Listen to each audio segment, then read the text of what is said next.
A ver, si nos paramos a pensar, cada paisaje esconde una historia, una que se ha escrito durante millones de años con rocas, ríos y bosques. En este análisis vamos a descifrar esa historia, la de España, para entender cómo su geología ha ido esculpiendo no solo las montañas, sino su clima, su vegetación y, al final, su propia personalidad. Es que al mirar un mapa de España, enseguida salta a la vista un contraste tremendo. Por un lado tenemos la llamada España húmeda, con esos bosques de hayas y robles que parecen sacados de un cuento. Y justo al lado, casi sin transición, la España seca, llanuras y dehesas donde la encina aguanta bajo un sol de justicia. Y claro, esto nos lleva a la gran pregunta que lo mueve todo. ¿Cómo es posible tener esta diversidad tan increíble en un mismo territorio?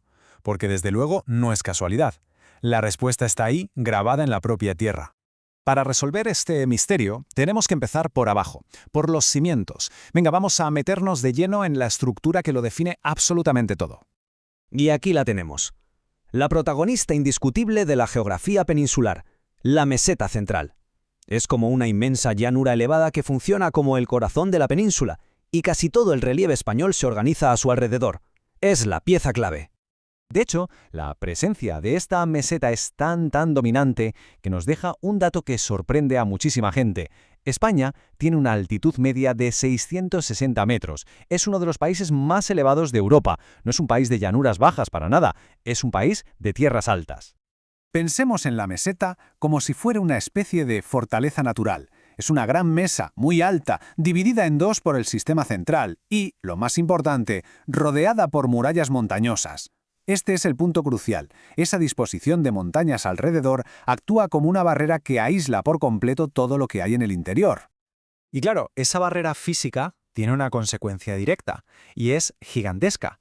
Es la que determina el clima del país. Vamos a ver exactamente cómo funciona esta conexión. El efecto es muy claro, es casi mecánico.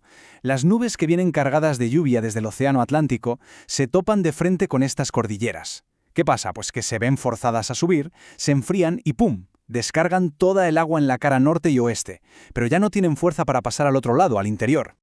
El resultado es una división radical.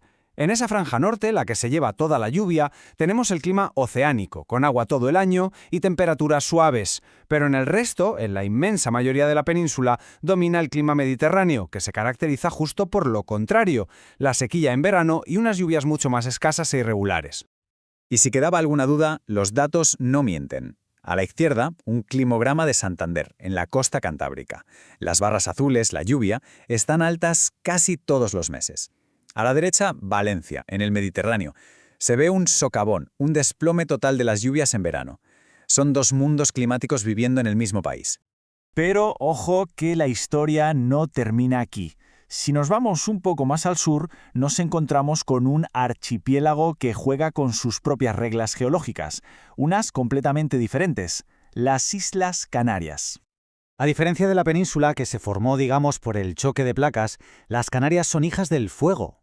Emergieron directamente del fondo del océano por una actividad volcánica brutal. Y claro, esto les da un relieve totalmente distinto, que ha sido modelado por la lava y por la erosión durante milenios. Su paisaje está lleno de formas volcánicas que son icónicas. Empecemos por la más básica, el cono volcánico. Es la imagen clásica de la montaña que se va construyendo capa a capa, con la ceniza y la lava que se acumulan erupción tras erupción.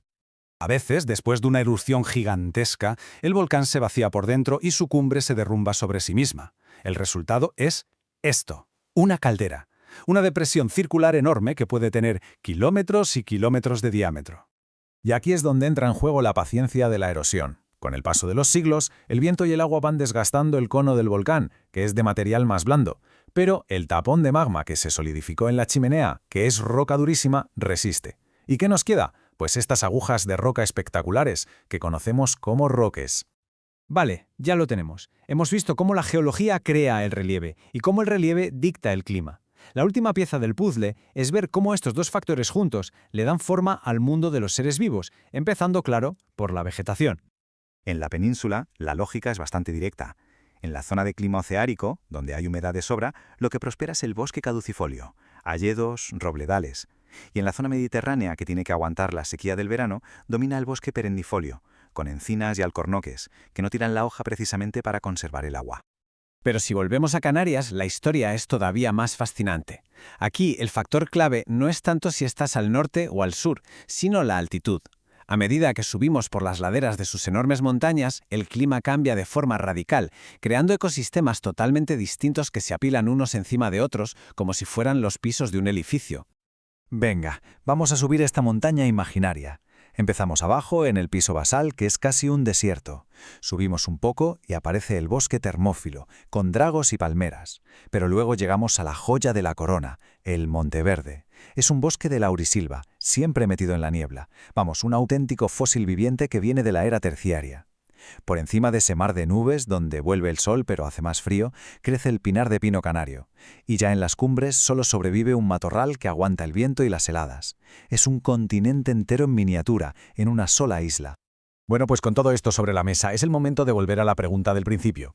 Hemos viajado por la geología, el clima y la botánica. Es hora de unir todas las piezas del rompecabezas. Al final, todo se resume en este principio fundamental.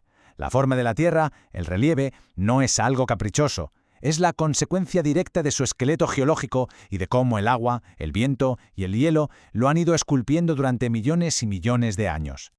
Y ahí lo tenemos, la solución a nuestro enigma. La increíble variedad de paisajes de España es, en realidad, una reacción en cadena. La geología de la meseta crea un relieve muy particular.